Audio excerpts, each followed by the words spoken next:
Paumanhin si Senator Juan Miguel Zubiri sa mga kasamahang senador mula sa minorya na sina Senator Joel Villanueva at Senator Ronald Bato de la Rosa. Ito'y dahil nasabi niya sa nakaraang sesyon sa Senado na natanggal ang dalawa sa Ethics Committee dahil sa conflict of interest. Pero ang katunayan, wala pa naman itong reklamo na nakabinbin sa komite.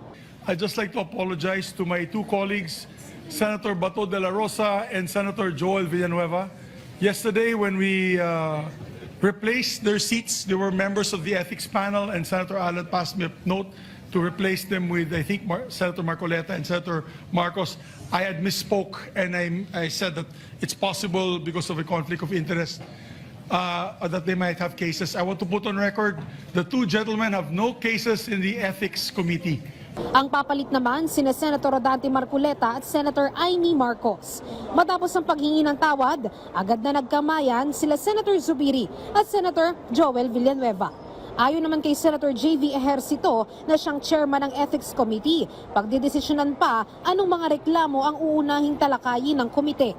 Ang uusad lang ay ang mga may matibay na batayan at ebidensya. Everybody will decide on, siguro i-debate muna kung ano yung merong grounds on which will prosper, kasi kaya nga ayaw na natin i-announce yung mga names of those who have ethics complaint kasi baka mamaya iba wala namang grounds, so tignan muna natin. Unfair naman to destroy their name, na masira yung pangalan nila na wala na palang grounds. So, tignan muna natin yung grounds. Sa sitwasyon naman ni Senator Ronald Bato de la Rosa, umuugong na nga ang umano'y posibilidad na masuspindi ang sahod niya sakaling absent pa rin ito sa Senado.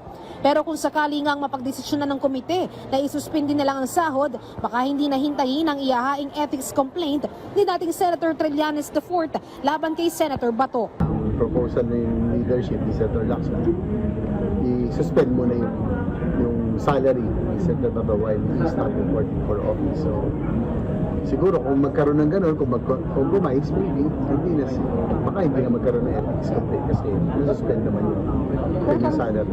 Tiniyak naman ni Senator JV kung ano man ang mapagdesisyonan ng komite, ito ay magiging patas dahil pantay lang naman ang miyembro mula sa minority at majority ng Senado. Luisa Erispe para sa Pambansang TV sa Bagong Pilipinas.